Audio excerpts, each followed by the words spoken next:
My name's Allison, and I am with Empowering Patients, and I was nominated for the Ostomy tag by Marissa from Journaling IBD, and it's taken me a couple days to get around to this, so I apologize, but I am actually going to finally answer the 10 questions that have been posted, and bear with me since I have actually written them down, and hopefully I can express what I would like to. So, the first question is, why do I have an ostomy? Well, easy in some ways. The reason why I have an ostomy is because I have severe non-responsive Crohn's disease. It was non-responsive to any medications, and still. So I was actually diagnosed with severe Crohn's disease when I was 15 years old. So it makes sense of why I have one right now. So number two, what type of ostomy do I have? I have something that's called an end ileo or ileostomy, and it's made from my ileum, which a lot of people know as a small intestine. So simple as that, but you know. Um, does your stoma have a name? Actually, nope. But I actually have said that it has its own personality, and there's many times that I say that I just want to claim this darn thing as a dependent. So, but I've never felt the need to name it, and some people do, some people don't. No issues with me. Number four, what is my favorite ostomy friendly food? Well, this is a loaded question. I think they're all kind of loaded questions when you deal with somebody like me. So, given the complexities of the fact that I have multiple organ diseases, so I don't just have Crohn's disease, just so you know, um, that the friendly foods are really dependent on the day or how I'm feeling. So, some days I can eat anything. Other days, water bothers me. Um, some days are totally worth indulging. Uh, and I tend to make sure that almost always, no matter what I eat, it's worth the after effects. So I pay pretty close attention of if it tastes good and smells good, all that kind of stuff. I want to make sure that it's totally worth what I'm going to have to pay for because of all the organs that are diseased, and the ostomy doesn't really have an effect to me so much that I really pay attention because the rest of my body is so amazing. So, um, what is your favorite ostomy friendly outfit? So, this is pretty easy to me because I rarely allow my ostomy to dictate my clothes. So, I mean, because it's been for over a decade. So, um, I don't wear clothing that actually shows my bare skin or my bare ostomy per se. Um, but that's my choice. It's okay for the people that show that. Um, but I'm I easily wear a majority of types of clothing, no issues. You know, tank tops, bathing suits, dresses. Even right now, so it's freezing outside, whatever. I'm wearing a tank top. That's so normal. Yes, there's a sweatshirt behind me. Go Bucks.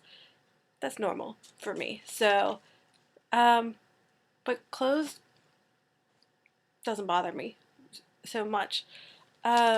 Because obviously you gotta go to work, you gotta go to school, you gotta go hang out with your friends. So, number six, can you play sports? And if so, what kind?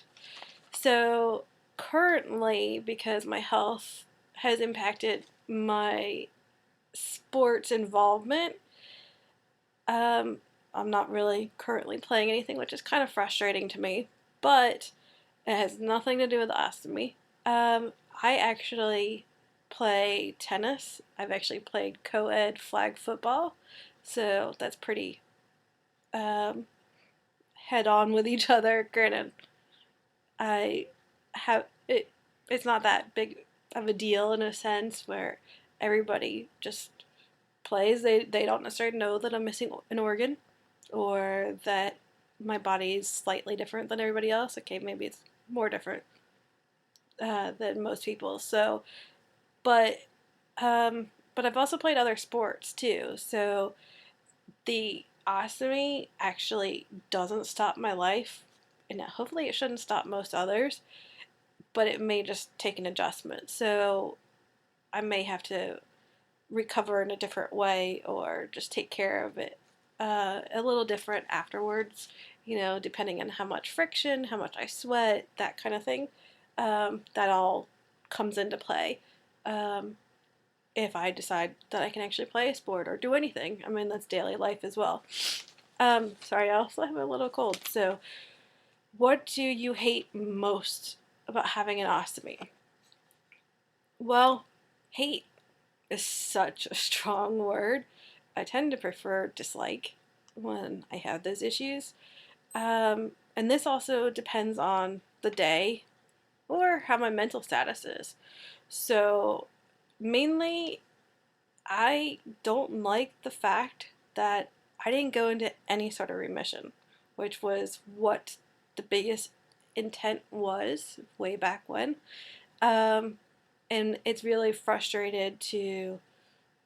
um, frustrating to me, frustrating to my healthcare team. But if I would have kept my large intestine, I would not be sitting here today. So, uh, love, hate, but it's more dislike. And like I said, it has to do with remission, and then I'm still not the healthiest. So, um, number 8, what do you love most about having an ostomy?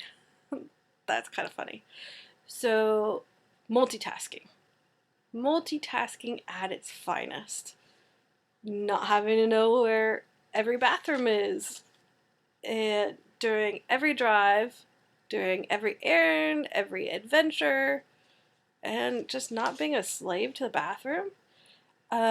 If you're actually on Twitter and you search the hashtag thankful and then the number 4, thankful for ostomy, there's some that I've actually written during an event that makes me thankful for my ostomy. So I'll put that as one of my hash marks on here and see if you can check it out. Feel free to add your own. You'll think of some of the fun things. You'll see what I've come up with that I've written on Twitter about it. So, but definitely add your own or read through them. Give me feedback on it. It's okay with me. And number 9, how long have you had your ostomy? Well, it's hard to believe every milestone that I break through. I I still it's still unreal in my brain many times, especially even looking back or looking forward. I'm actually closing in on my 12th year. So I was 23. I was young. I know there's some that are younger, obviously, but I was young, single, scared, all that fun stuff. So 12 years of doing this. So, number 10, what is one piece of advice you'd want to share with a new ostomate?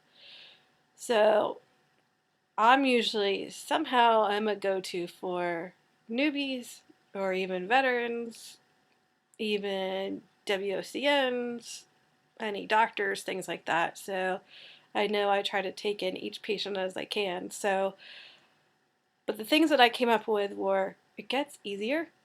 So keep that in mind. Uh, a new ostomate is far, far, far from alone. I mean, so much different than 12 years ago because life is so different nowadays. I mean, granted, it was different then, but we didn't have the internet, we didn't have anything like this. And then, please, just don't let it rule your life 24/7. Oh my goodness. The being a slave to it, and I feel so bad for the people that allow that, or just the way that it is. I just feel bad, and but also give yourself credit. There's a huge learning curve, and try to keep it in mind, the fact that we all had to learn, and the learning curve is so fast at the beginning, and even 12 years later, I'm always still learning. I mean, I can probably learn something new just by making a phone call, or even on myself. Always learning something new. Keep your mind open on that kind of stuff. And to remember that everyone handles things different.